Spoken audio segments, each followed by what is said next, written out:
The lights go out across South Africa. Entire neighborhoods sit in darkness. Candles flicker in tiny shacks, and children struggle to study by the glow of cell phones. Outside, young men and women, children of Soweto, children of freedom, wander jobless, searching for work that never comes. This was not the dream of Mandela, nor the sacrifice of Steve Biko or Chris Hani. This was not what the world prayed for when apartheid finally fell. And yet, brothers and sisters, this is the reality today. At the helm sits Cyril Ramaphosa, a man once tied to the liberation struggle, now accused of selling his nation's soul. He smiles before cameras in Europe, shakes hands with foreign investors, while his own people line up for food, while power plants collapse, while corruption rots the African National Congress from the inside out. The ANC, once the spear of the nation, is now called by many nothing more than a lifeless corpse. What does freedom mean when the lights go dark? What is democracy when millions remain landless? When the mines still belong to outsiders? When black youth live as forgotten strangers in their own homeland? These are not rhetorical questions. They are the burning truth of South Africa today, a truth that echoes across the continent and even here in America for those of us who remember the long fight for dignity. So I ask you, especially those who witnessed the fall of apartheid from afar, was the struggle for nothing more than photo opportunities and foreign contracts? Or is there still hope that Africa can rise with leaders who fear no one but God and serve only their people? Stay with me to the end of this message. If you believe that President Ibrahim Traoré's fire in Burkina Faso speaks to something greater stirring across Africa, then you will want to hear what comes next. Please share this if you feel you are among the first to see through the mask of betrayal. And subscribe if you believe truth matters more than headlines, because together we must decide, does Africa deserve cowards or lions? The first truth we must face is this: the African National Congress, once a sacred name whispered with pride, has lost its soul. The ANC that once marched through the streets with songs of defiance, that once sent tremors through the palaces of apartheid, has now become something unrecognizable, a corporation dressed in the clothes of liberation but serving the interests of foreign shareholders. At the center of this transformation stands Cyril Ramaphosa. Ramaphosa's story is often told as one of success, a man who rose from the struggle, who sat at the negotiating table in the twilight of apartheid, who became a wealthy businessman and finally president. But beneath this polished narrative lies the rot. For what good is wealth if it is built on the backs of miners still dying underground? What good is political office if it serves the applause of Europe and America rather than the cries of one's own citizens? Look carefully at the South Africa of today. The images speak louder than speeches. Youth in Soweto, Alexandra and Khayelitsha stand on street corners with no jobs to claim no future to see. Their parents remember the promises of 1994 that freedom would bring dignity, land, and opportunity. Instead, their children inherit unemployment, crime, and despair. This is not the rainbow nation they were promised. It is a fractured land where poverty remains black and wealth remains white. And where is Ramaphosa in all this? He is not in the townships walking among the jobless. He is not at the mine shafts listening to the families of those who labor in darkness. No, he is in European boardrooms, smiling for cameras, shaking hands with the very men who continue to drain South Africa's gold, platinum, and diamonds. He is there to reassure them their investments are safe, their profits guaranteed, their dominance untouched. This is why his critics call him less a president than a chief executive officer of a Western company. His true shareholders are not the people of South Africa, but the corporations whose profits flow overseas. To them, he is reliable. To them, he is the guardian of open markets. But to the youth of South Africa, he is the betrayer who bartered away their future for the comfort of foreign approval. Consider the symbolism of Eskom, the national power company. Once a beacon of industrial strength, now it collapses under mismanagement and corruption. Rolling blackouts plunge millions into literal darkness. Businesses fail, hospitals falter, students study by candlelight. A government that once promised to bring light to its people now leaves them in shadow.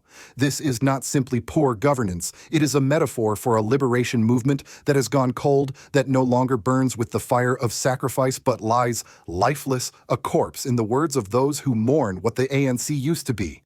And yet Ramaphosa boasts of billions earned through private ventures of partnerships with international investors of South Africa's place in global markets.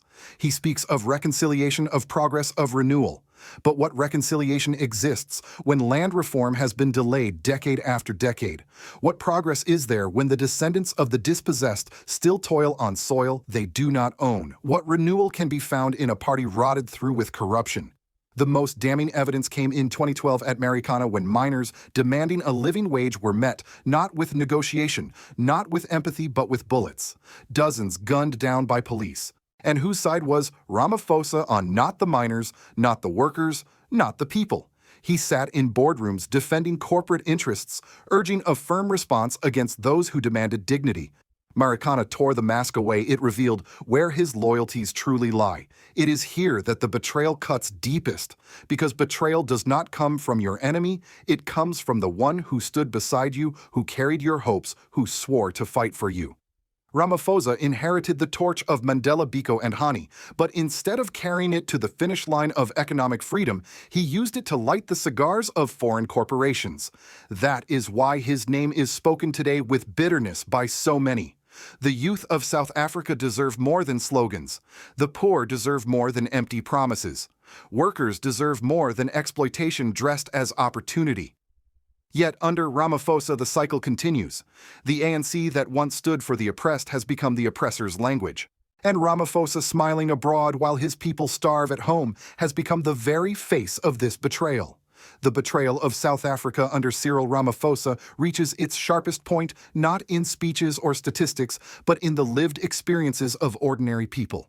Picture this: a mother in Soweto boiling water over a paraffin stove because the electricity has failed again. A father in Rustenburg who watches his son go down into the mines, knowing that he may never return. A young graduate in Cape Town who clutches his degree but cannot find work while politicians arrive in convoys of luxury cars. These are not isolated tragedies. They are the daily reality of a nation that once promised freedom but now delivers despair. It is here in this raw contrast between promise and reality that the sense of betrayal explodes into a crescendo. Ramaphosa and the ANC speak the language of liberation, but their actions betray a loyalty to corporations and foreign powers. When Eskom collapses, the government blames mismanagement, but the people see the truth: corruption has hollowed out the very institutions that were meant to serve them. When land reform is promised, committees are formed, reports are commissioned, but nothing changes. And when jobs disappear, the leaders point to global markets while they themselves enjoy wealth and security. The climax of this betrayal is embodied in a single word: Marikana. In 2012, miners stood together demanding nothing more than a fair wage, a chance to live with dignity after decades of toil. Instead of being heard, they were silenced with bullets. Dozens of workers were slaughtered in one of the most brutal state crackdowns since the end of apartheid.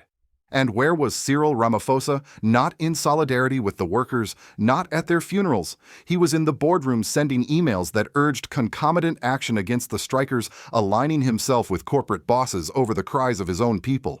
That moment ripped away any illusion of his revolutionary spirit. It revealed in the blood of Marikana that he was a businessman first and a servant of justice last. For many South Africans, Marikana became the breaking point. It was the moment when the mask fell, when Ramaphosa was no longer seen as a liberator, but as a gatekeeper for capital. The ANC, once the spear of the nation, now appeared as nothing more than a tool of the powerful, a dull knife rusting in the hands of those who care more for contracts than for lives. The chants of liberation that once inspired hope now sound hollow like echoes in an empty hall. And yet, amid the despair, something else has begun to stir: resistance. The youth who wander jobless in the streets are no longer silent. The poor who endure endless promises without delivery are beginning to question the very legitimacy of the leaders who claim to represent them. Workers scarred by Marikana carry with them the memory of betrayal and the determination that it shall not be repeated. This reaction is not confined to South Africa alone. Across the continent, people are watching. In Burkina Faso, Mali, and Niger, a new generation of leaders, men like Ibrahim Traoré, are taking bold steps to reclaim their nation's resources, refusing to bow to Western dictates. Their fire resonates with South Africans who feel abandoned by the ANC's compromises. They see in Traoré's defiance a mirror of what South Africa could have been: a nation led by lions instead of cowards. The international response has been equally revealing. Western governments applaud Ramaphosa for being responsible for keeping South Africa open to investment. They shower him with praise, not because he uplifts his people, but because he protects the profits of corporations. Meanwhile, ordinary Africans in villages and cities call him what he has become, a betrayer of the struggle. And what of the ancestors? What of Mandela Biko Hani? Their names are invoked by politicians, yet their vision remains unfulfilled. Mandela dreamed of dignity, Biko, of black consciousness, Hani of economic liberation. But under Ramaphosa, these dreams are shelved, their sacrifices reduced to slogans for election campaigns. The people ask, would Hani recognize this? ANC, would Biko accept a South Africa where economic apartheid continues under new names? The answer cuts like a knife. This is the high point of anger, of truth unveiled. The ANC under Ramaphosa is no longer seen as a movement of liberation. It is seen as a corpse, a rotting carcass draped in the clothes of revolution. And Ramaphosa himself is cast not as a leader, but as a coward who feared upsetting the powerful more than he feared betraying his people. Out of this climax emerges a clear message. South Africa cannot rise with cowards. Africa cannot be led by men who smile abroad while their people starve at home. The people are waking up, and when they rise, they will demand leaders who roar like lions, not those who whisper like servants. The collapse of leadership under Cyril Ramaphosa is not measured only in speeches or scandals. It is written in the daily lives of ordinary South Africans who carry the cost of betrayal. Every broken promise, every deal signed with foreign corporations, every delay in land reform translates into real suffering for millions. Walk through the sprawling townships of Johannesburg or Cape Town, and you will see the consequences etched into the landscape. Families live in tin shacks, roofs patched with plastic, children drinking water from unsafe taps. Politicians speak of housing projects, but year after year, little changes. The dream of owning a home, once a cornerstone of liberation, remains beyond reach for most of the black majority. This is the human cost of a government that treats freedom as a slogan rather than a duty. Look to the farms and the land question. Under apartheid, millions were dispossessed, driven from their ancestral soil. After 1994, the promise was clear: land would be returned, dignity would be restored. But decades later, only a fraction of that land has been redistributed. Committees are formed, reports are written, speeches are delivered, but the soil remains in the hands of a few, while black farmers lease or labor without ownership. Each delay is not just a policy failure, it is a wound reopened, a constant reminder that freedom without land is hollow. The mines tell the same story. South Africa's earth is a treasure chest of gold, platinum, diamonds, and rare minerals. Yet the wealth flows outward to foreign shareholders, while miners continue to live in poverty, dying in unsafe shafts, struggling for wages that barely feed their families. The massacre at Marikana was not an isolated tragedy. It was a brutal symbol of how little the lives of workers matter when profits are at stake. Under Ramaphosa, that logic has not changed. He assures investors their money is secure, but who secures the dignity of the men and women digging in the dirt? And what of the youth? They are called the born-free generation, the children who grew up after apartheid. But their freedom has been poisoned by unemployment rates that hover near 50% for young black South Africans. With degrees in their hands, but no jobs to claim, many turn to drugs, gangs, or despair. A generation that should be the engine of South Africa's future is instead chained by hopelessness. This is not liberation, it is another form of bondage. Crime rises in the vacuum of opportunity. Mothers bury their sons not because of war, but because of the violence that festers in communities abandoned by the state. Poverty fuels theft, robbery, and fear. And hospitals struggle to provide care, schools operate without resources, power outages leave cities paralyzed. When the state fails in its most basic duties, the people lose faith not only in leaders, but in democracy itself. Politically, the consequences are just as grave. The ANC, once revered, is now mistrusted. Its name, once synonymous with sacrifice, now evokes images of corruption scandals, factional battles, and leaders enriching themselves while citizens wait in lines for food and water. The movement that was supposed to unite South Africa has become a symbol of division. Voter turnout declines, cynicism grows, and people whisper that democracy is nothing more than an illusion when the same suffering persists decade after decade. Internationally, South Africa's stature has diminished.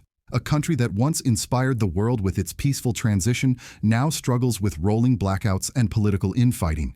Instead of leading Africa forward, it limps dependent on foreign loans and investments.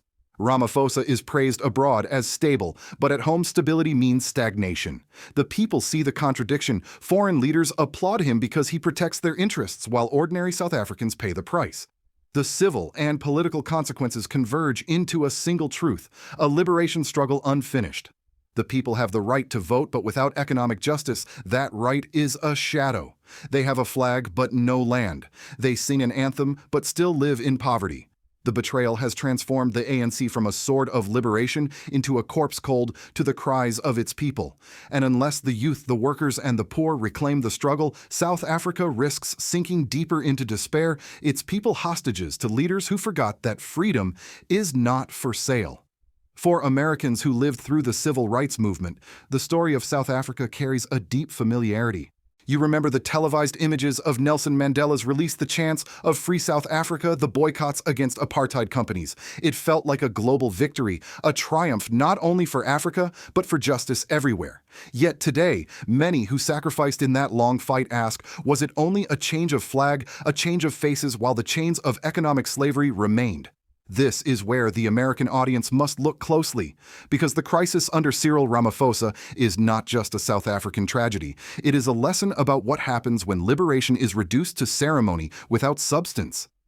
In the United States, you have seen echoes of this communities that won civil rights in law, but still wrestle with poverty, unemployment, and systemic inequality.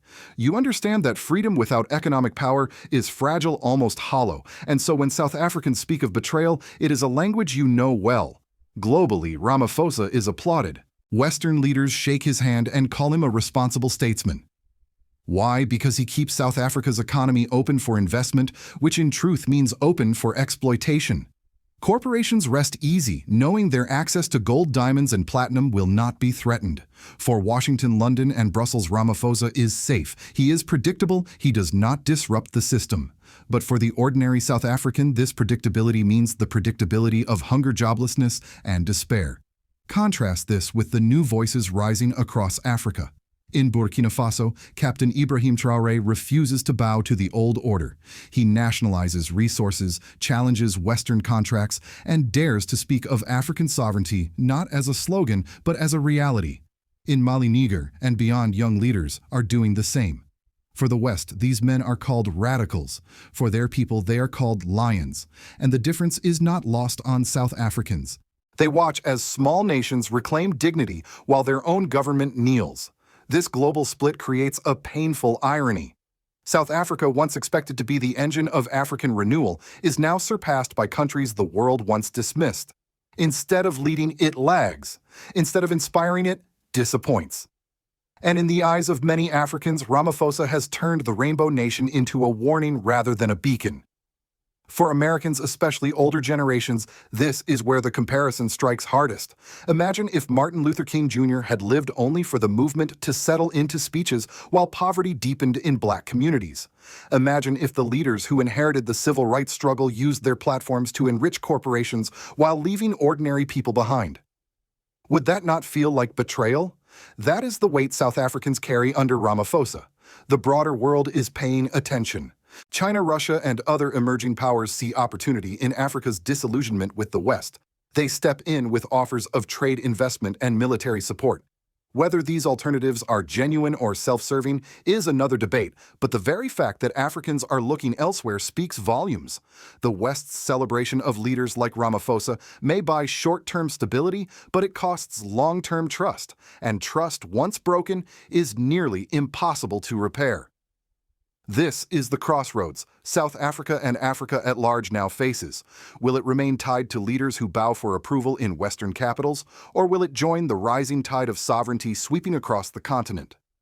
For older Americans, the question echoes your own struggles. What is freedom if it does not put food on the table, jobs in the community, and dignity in the home? The world is watching South Africa, but more importantly, Africa is watching America. Will America continue to support men who protect Western profits while their people starve? Or will it recognize that the future belongs to nations led by courage, not cowardice? That is not just a question for Africa, it is a mirror held up to the United States itself. South Africa today stands at a dangerous edge. A nation blessed with wealth and history, yet shackled by betrayal. The ANC under Cyril Ramaphosa has become what many call a corpse cold to the cries of the poor, lifeless to the hopes of the youth. Freedom without land, without jobs, without dignity is no freedom at all. It is an anthem sung in darkness, a flag raised over poverty. But let us be clear, South Africa is not finished. Africa is not finished. Across the continent, the fire of resistance is spreading. From Ouagadougou to Bamako, from Niamey to Johannesburg, the people are waking up. They no longer believe in leaders who bow to foreign masters. They demand lions, not cowards. And when the lions rise, no mask of respectability will hide the face of betrayal. This is not just a South African story. It is a warning to the world. If democracy becomes a cover for corruption, if liberation becomes a slogan while poverty deepens, then the people will turn away. They will seek leaders who dare to reclaim what is theirs, leaders like President Ibrahim Traoré of Burkina Faso, who speaks not for investors, but for his people. So I ask you, especially my American brothers and sisters who remember the fight against apartheid, what does true freedom look like to you? Can we continue to trust leaders like Ramaphosa, or should Africa and the world look to a new generation of lions willing to risk everything for justice? If you believe this truth must be heard, please share this message. If you believe Africa deserves better, subscribe, because history is moving, the fire is spreading, and those who stand with the people must speak now or be left behind.